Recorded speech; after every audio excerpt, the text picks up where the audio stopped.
এখানে এই ব্যাপারে আমি সাথে সাথেই কথা বলেছি, সবার আগে কথা বলেছি। আপনারা অনেকেই আমার টাইমলাইন ফলো করেন, সেখানে গেলে পেয়ে যাবেন।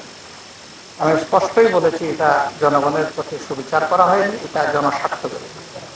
পেট্রোল, অক্টেন এবং ডিজেলের কেরোসিনের দাম, ডিজেলের দাম বাড়েনি, কেরোসিনের দাম বাড়ার মানে হচ্ছে সরাসরি এই করের বোঝা জনগণের ঘাড়ে চাপানো। কারণ মালিকরা যারা ব্যবসা করে তারা কি এই বাড়তি পয়সা তাদের পকেট থেকে দেবে? তারা জনগণের কাছ থেকে এটা আদায় করবে।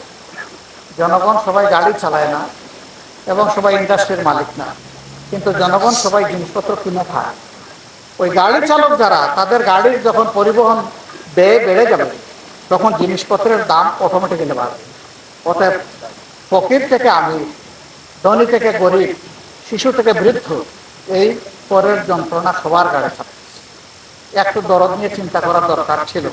এই কেবল গত মাসে 8 থেকে 12% বাড়ানো হয়েছে দাম, আবার এক মাসের ব্যবধানে আবার এসে প্রায় 5 টাকা করে 3টা আইটেমে দাম বাড়ানো।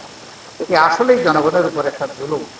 আর তা যদি করতেই হয়, এই সামনে বাজেট অধিবেশন ছিল, সেখানে আমরা খোলামেলা কথা বলতে পারতাম, সমস্যাগুলো নিয়ে আমরা কিভাবে ওয়ার্কআউট করা যায় সেটা চিন্তা করতাম। এবং বিগত অধিবেশনে একটা কমিটি গঠন করা হয়েছে জ্বালানি ক্রাইসিস মোকাবিলার জন্য, সেই কমিটিতেও বিষয়টা আলোচনা করা যেত। তার কিছুই সরকার না করে তড়িগড়ি করে পাশ কাটিয়ে কাজ করেছে। এটা আমরা মনে করি জনগণের সাথে একটা প্রতারণা। জনগণের নির্বাচিত পার্লামেন্টের অধিকার ক্ষুণ্ণ করা হয়েছে। সেখানে আলাপ করে এটা করলে তখন জনগণও বুঝতো তার কতটুকু করা দরকার। আর আলাপ যখন হতো তখন ন্যায্য কথা সেখানে আলোচনা হতো। সরকারও বাধ্য হতো ন্যায্যতার ভিত্তিতে একটা চিন্তা করতে হয়, সিদ্ধান্ত নিবে অথবা সরে আসবে। কিন্তু তা কিছু না করে, তাও দেখবেন আবার জনগণ যাতে টের না পায়, গভীর রাতে জনগণ যখন ঘুমায় গেছে তখন তেলের দাম বাড়ানো হচ্ছে। আজকে যদি দিয়ে দেয় তাহলে এটা প্রিমেচিউর ডেলিভারি হয়ে যাবে, ওই বাচ্চা বাঁচবে না। এই জন্য বাচ্চাকে মায়ের পেটে 10 মাস 10 দিন থাকতে দেন। এরপরে যখন এই বাচ্চা দুনিয়া আসবে, ইনশাল্লাহ ভালো বাচ্চা হিসাবে আসবে।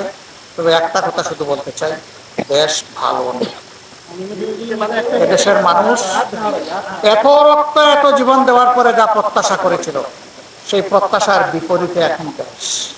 শুধু এইটুকু বলে গেলাম, কিন্তু আমরা এটাও বলে যাচ্ছি, ওই স্রোত যত ভয়াবহ হোক, এই স্রোতের বিরুদ্ধে আমরা লড়াই করে যাব।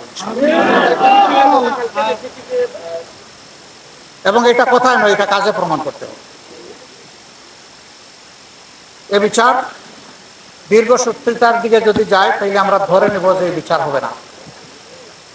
এই জন্য আমরা চাই, প্রধানমন্ত্রী যেভাবে রামেসার ক্ষেত্রে ঘোষণা দিয়েছেন 15 দিনের মধ্যে রামেসার বিচার সম্পন্ন হবে, আমরা চাই যে এইরকম একটা ঘোষণা এখানকার মন্ত্রী যিনি, তিনিও দেবেন যে আগামী 15 দিনের মধ্যে ফাহিমার বিচারও সম্পন্ন হবে। তিনি যদি সেইটা দেন, তাইলে তিনি প্রধানমন্ত্রীর আনুগত্য করবেন, অনুসরণ করবেন,